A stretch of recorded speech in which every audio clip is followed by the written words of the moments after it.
여러분 안녕하십니까? 7월 17일 수요일 JCN 모닝뉴스 시작합니다. 법조계의 프랜차이즈로 불리는 이른바 네트워크 로펌이 전국적으로 발을 뻗으면서 지역 변호사 업계에 고민이 커지고 있습니다. 가뜩이나 각 변호사 사무실에서 수임하는 사건 수가 매년 줄고 있는데 막대한 인력과 자본력을 등에 업은 네트워크 로펌의 진출로 어려움이 가중되고 있습니다. 구현희 기자입니다. 화려한 이력을 자랑하는 정관 변호사들에 이어 사실상 사무장 역할을 하는 경찰과 검찰 수사관 출신들만 100여 명. 몇 년 전 분사무소 형태로 울산에 진출한 국내 한 대형 로펌 구성원들입니다. 네트워크 로펌으로 불리는 대형 로펌이 울산에도 잇따라 진출하고 있습니다. 이러한 대형 네트워크 로펌은 울산에만 6곳에 달하는데 막대한 마케팅 비용과 지역에 연고를 둔 경찰 출신 등의 영입을 통해 사건을 대거 수임하는 것으로 알려졌습니다. 사건 수임료도 개인 변호사나 지역 로펌보다 높은 수준인 걸로 전해졌습니다. 많이 불러요, 금액을. 전국적으로 치면은 변호사 수 많을 거 아닙니까? 앞에 가보시면은 막 몇십 명 붙여놨어요. 우리는 이만한 변호사들이 막 하고 있다 이러면서 여기 하면 정말 이게 건물도 멋있고 이래서 더 잘 될 것 같고 비싸게 선임을 하거나 하는 거죠. 가뜩이나 전체 사건 수가 매년 줄어드는 상황에 수도권에 본사를 둔 대형 로펌이 지방에까지 발을 뻗으면서 지역 변호사들은 이중고를 겪고 있습니다. 비싼 수임료에 걸맞는 수준 높은 법률 서비스가 제공되느냐를 두고도 논란이 일고 있습니다. 사건을 수임하고서 실제 업무는 경력이 짧은 변호사가 맡거나 일부 지방사무소에는 상주하는 변호사가 없는 경우도 있는 것으로 전해졌습니다. 심지어 일부 네트워크 로펌은 경찰이나 검찰 수사관 출신 사무장들이 사실상 변호사 역할을 하고 있다는 의혹까지 나옵니다. 마케팅 비용에 엄청나게 쏟아붓고 대신 고액으로 이거를 고객한테 받는 구조죠. 경찰 출신이나 이런 쪽 위원들을 많이 포섭을 했다는 얘기도 들렸던 것 같긴 해요. 상황이 이렇자 울산지방 변호사회도 네트워크 로펌 분사무소에 대한 조사에 들어갔습니다. 구성 변호사 상주하고 있는지 그런 부분은 적어도 확인은 해야 되잖아요. 변호사회가. 거기에 대해서 조사해라고 지시를 했어요. 공격적인 마케팅으로 영역을 확장하고 있는 네트워크 로펌. 지방에서도 높은 수준의 법률 서비스를 받을 수 있다는 시각과 변호사 시장의 생태계를 교란하는 행위라는 시각이 엇갈리는 가운데 지역 변호사업계의 생존 경쟁은 더 치열해지고 있습니다. JCN 뉴스 구현입니다. 더불어민주당 울산시당 위원장 선거가 이선호 전 시당 위원장과 윤덕권 전 시의원 등이 겨루는 2파전으로 치러지게 됐습니다. 민주당 울산시당에 따르면 지난 15일부터 어제까지 이틀간 시당 위원장 후보자 접수를 마감한 결과 이선호 직전 위원장과 윤덕권 전 시의원 등 2명이 등록을 마쳤다고 밝혔습니다. 시당 위원장 출마 의지를 밝혀왔던 박성진 남구을 지역위원장은 어제 보도 자료를 통해 시당 위원장 불출마 입장을 밝히고 시당 위원장 후보로 등록하지 않았습니다. 시당 위원장 선거는 27일 오전 문수체육관에서 열리는 울산시당 정기당원대회에서 16,000여 명의 권리당원을 대상으로 한 온라인 투표를 통해 결정됩니다. 임기는 당선일은 27일부터 2년입니다. 더불어민주당 울산시당 위원장에 출마한 윤덕권 전 시의원은 어제 시의회 프레스센터에서 공약 발표 기자회견을 갖고 당원이 주인이 돼 권한을 행사하는 당원 주권 시대를 열겠다고 강조했습니다. 윤 전 시의원은 당원 주권 시대 실천을 위해 울산 민주당의 공천은 당원 투표로 결정하도록 하고 다양한 공동체 활동을 온라인상에서 펼치는 모바일 정당 플랫폼을 구축하겠다고 말했습니다. 또 민주당 시당의 예산 사용도 투명하게 공개하기 위해 당원 참여 예산을 실천하며 제시한 공약 실천을 위해 당내의 당원 주권국도 신설하겠다고 밝혔습니다.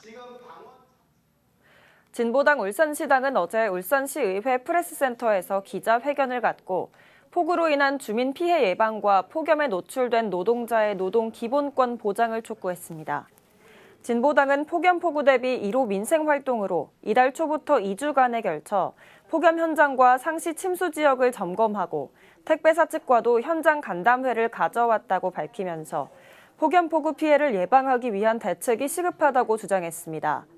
한편 진보당 울산시당은 새 지도부 출범과 함께 민생 정당 활동을 표방하고 주민 밀착형 활동에 적극 나서고 있습니다. 서희초 교사 순직 이후 1년이 지났지만 울산 지역 교사들의 심리적 부담감은 여전히 큰 것으로 나타났습니다. 울산 교사 노조가 지난 8일부터 닷새간 울산 유초, 중고 특수교사를 대상으로 서희초 순직 교사 일주기 인식 변화 설문조사를 진행한 결과 37%가 학생들을 대할 때 두려움이 커져 교육 활동이 위축됐다고 응답했습니다. 학생과 학부모에 의한 교육활동 침해 행위에 대해선 89%가 심각하거나 매우 심각하다고 응답했고 37%가 교육활동 침해에 대한 법적 제재가 미흡하기 때문이라고 답했습니다. 천창수 울산시 교육감이 서희초 순직교사 일주기를 맞아 어제 서한문을 내고 교사가 교육활동에 전념할 수 있도록 보다 적극적인 제도적 장치가 필요하다고 밝혔습니다. 천 교육감은 1년 사이 교원의 정당한 학생 지도를 보장하는 내용의 법률 개정이 이뤄졌지만 교사들은 체감할 수 없다고 한다며 정서적 아동학대 기준을 명확히 하고 엄격하게 적용하는 방향의 아동복지법 개정이 시급하다고 말했습니다. 또 교육 과정에서 발생한 사고에 대해 중대한 과실이 없을 경우 교사가 법적 책임으로부터 보호받을 수 있는 장치를 마련해야 한다며 학교를 존중과 평화의 공간으로 만들겠다고 밝혔습니다. 중구 북종동에 있던 옛 중부 도서관이 유곡동의 종갓집 도서관으로 이전해 개관하게 됐는데요. 하지만 공사는 거의 마친 것 같은데 개관이 계속 미뤄지고 있어 중구 주민들을 속상하게 하고 있습니다. 박영훈 기자의 보도입니다. 울산 중구 유곡동에 위치한 울산 종갓집 도서관. 지난 3월 말 준공해 도서관 건물과 주차장까지 모두 갖춰졌지만 문은 아직 열지 못하고 있습니다. 도서관 입구에는 이렇게 내부 인테리어 공사로 출입을 전면 통제한다는 안내문이 붙어 있습니다. 당초 계획된 공사는 끝났지만 정식으로 개관하기엔 내부 공간이 허전해서 추가 예산을 들여 다시 내부 인테리어 공사를 진행 중인 겁니다. 종갓집 도서관의 개관이 미뤄진 건 이번이 처음이 아닙니다. 지난 2022년 4월 공사를 시작한 이후 감리 선정과 안반 발견, 태풍 대비 등으로 당초 지난해 7월 준공이 목표였던 공사 기간은 계속 늘어났습니다. 결국 준공 예정일이 올해 1월까지 미뤄졌는데 공정관리 부족 등을 이유로 준공 기한은 3차례나 더 변경됐습니다.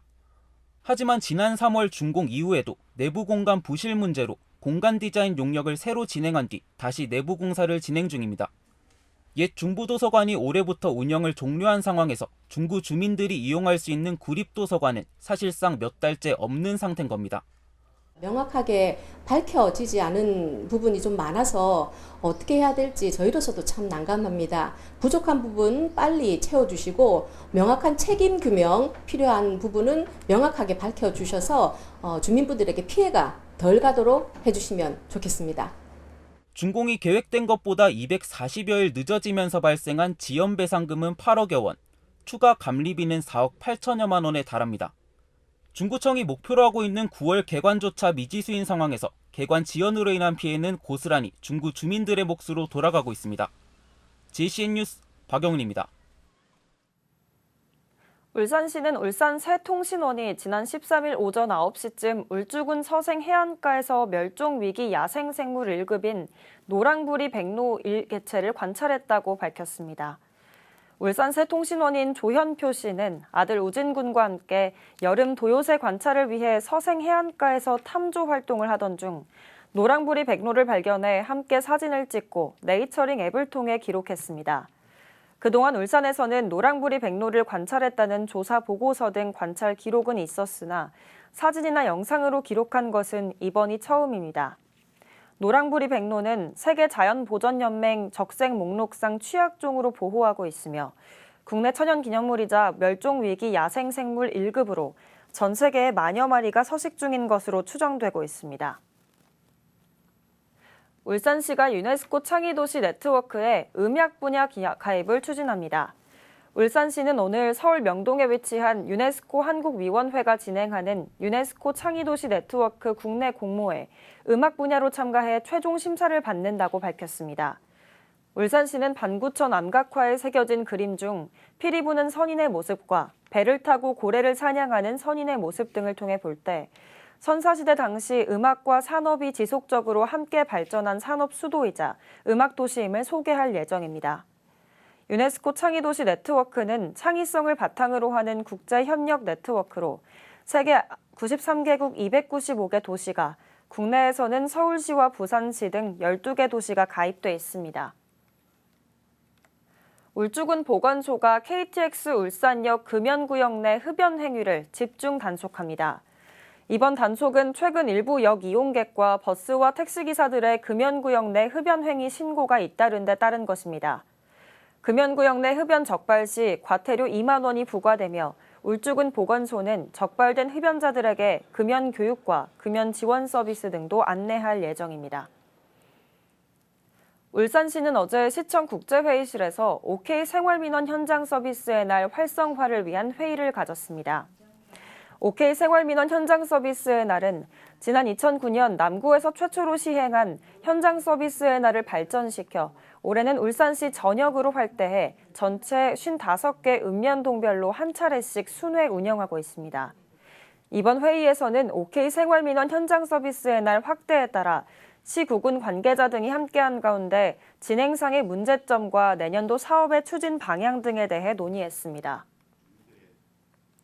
울산해양경찰서가 최근 짙은 안개로 해상 사고가 잇따르고 있다며 선박들의 운항 주의를 당부하고 있습니다. 울산 해경에 따르면 지난 12일과 13일 방어진 인근 해상에서 짙은 안개로 인해 어선과 화물선이 충돌하는 사고가 발생했습니다. 또 지난 2일과 9일에도 울산안 항로에서 짙은 안개로 급유선과 통선이 방향을 상실했다는 신고가 접수돼 해경 함정이 충돌하는 소동을 빚기도 했습니다. 울산 해경은 짙은 안개가 발생할 경우 출항을 자제하고 어쩔 수 없이 항해할 경우에도 반드시 항법에 따라 안전 운항해 줄 것을 당부했습니다. 캠핑을 즐기는 사람들이 늘어나면서 그만큼 문제점들도 많이 드러나고 있습니다. 캠핑카나 카라반을 타고 캠핑을 즐긴 뒤 차고지가 아닌 도로에 세워두는 사람들도 있는데요. 딱히 처벌 구정도 없어 주차 질서에 혼란을 주는 행동이라는 지적이 나옵니다. 전동은 기자가 보도합니다. 캠핑카와 카라반이 도로 한쪽에 줄지어 서 있습니다. 차량 2대가 통행할 수 있는 도로폭이지만 이렇게 한쪽을 막고 있어 사실상 1차로가 됐습니다. 마을 주민도 불편을 호소합니다. 산책로 겸 도로인데 캠핑카를 여기 너무 많이 돼가지고 지금 캠핑카 무법천지가 되어 있습니다. 도로가 협소해가지고 안전에 위험이 있습니다. 자동차관리법이 개정되면서 2020년 2월 28일 이후에 등록된 캠핑카와 카라반은 정해진 차고지에 주차해야 합니다. 하지만 협소한 주차장과 비용 부담 탓에 그냥 거리에 차를 세워두는 경우가 허다합니다. 문제는 처벌 조항이 없다는 겁니다. 차고지가 아닌 곳에 주차해도 강제로 못하게 할 수 없고 지자체는 계도에 그칠 수밖에 없습니다. 차고지 등록은 해야 되는데 그 차고지에 주차 시에는 처벌 규정이 없다고 저희가 할 수 있는 거는 계도하고 이분들한테 옮겨달라고 뭐 요청하는 거 외에는 저희가 강제로 변경을 할 수 있다거나 그런 법적인 근거가 없기 때문에 일부 지자체에선 이에 대한 해결책으로 캠핑카 전용 주차장을 조성하기도 했는데 울산은 아직 없습니다. 현재 울산에는 캠핑용 자동차 전용 주차장이 없으며 관련 조례 또한 없습니다. 캠핑용 자동차의 주차 문제 해결을 위해 관련 부서에 적극적으로 관심을 갖고 울산시에도 적극 건의가 필요합니다. 다른 사람의 불편은 아랑곳하지 않는 얌체족도 문제. 캠핑 인구가 늘어나는 만큼 성숙한 시민의식과 이를 해결하려는 지자체의 노력도 필요해 보입니다. JCN 뉴스 전동은입니다. 울산시는 어제 시장 접견실에서 사회공헌 네트워크인 행복 얼라이언스와 취약계층 아동 반찬 간식 전달식을 가졌습니다. 이번 전달식을 위해 SK이노베이션은 6천만 원, 울산항만공사가 2천만 원 등 모두 8천만 원의 경비를 지원했으며 이를 통해 행복 얼라이언스는 지역 취약계층 아동 200세대에 반찬과 간식을 전달합니다. 한편 행복 얼라이언스는 120개의 기업, 87개 지자체, 시민 42만 명이 참여해 복지 혜택이 닿지 않는 결식 우려 아동 등에게 급식 지원 등 다양한 사업을 추진해오고 있습니다. 남구청이 울산 지자체 가운데 처음으로 저소득층 노인에게 무릎 인공관절 수술비를 지원합니다. 이번 사업은 나눔 천사기금을 활용해 관내 70세 이상 저소득층 노인을 대상으로 하며 무릎 인공관절 수술비를 최대 300만 원까지 지원합니다. 지원 대상은 중위소득 80% 이하로 무릎 통증이 있다는 병원 진단서 등의 검증 과정을 거쳐 지역사회 보장협의체의 심의로 선정됩니다. 신청 희망자는 필요 서류를 구비한 뒤 주소지 동행정복지센터에 신청하면 됩니다. 울산시 고액 체납 전담 조직인 특별기동 진수팀이 상당한 성과를 올리고 있는 것으로 나타났습니다. 울산시는 특별기동 징수팀이 올 상반기 동안 지방세 고액 체납자 228명으로부터 23억 1,800만 원을 징수했다고 밝혔습니다. 이는 올해 목표액인 29억 5,500만 원의 78.4%에 달하는 금액으로 지난해 같은 기간보다 11억 6,100만 원을 초과 징수한 것입니다. 울산 최초의 대왕암공원 출렁다리 입장객이 3년 만에 367만 명을 넘은 것으로 나타났습니다. 동구청은 2021년 7월 15일에 개통된 대왕암공원 출렁다리의 입장객이 지난 13일 기준 367만 1,605명으로 집계됐다고 밝혔습니다. 동구는 대왕암공원 출렁다리 개통 3주년을 기념하기 위해 7월 15일부터 21일까지 SNS 댓글 이벤트를 진행하며 관광객 유치에 나설 예정입니다. 울산 남구의 한 오피스텔 세입자들이 전세 보증금을 돌려받지 못하는 상황이라며 전세 사기 의혹을 제기했습니다. 세입자들은 전세 계약 당시에 공인중개사와 오피스텔 법인의 전 이사가 동일 인물인 것으로 미뤄 의심을 더하고 있다고 주장했습니다. 이에 대해 오피스텔 법인은 현재 사업이 어려워 전세금을 내주지 못하고 있을 뿐이며 대출과 부동산 매각 등으로 반환할 계획이라고 설명했습니다. 현재 오피스텔 세입자 10여 명은 단체 채팅방을 만들어 피해 사실을 종합한 뒤 울산 남부경찰서에 집단 고소를 할 준비를 하고 있습니다. JCN 모닝뉴스를 마칩니다. 함께해 주신 여러분 고맙습니다.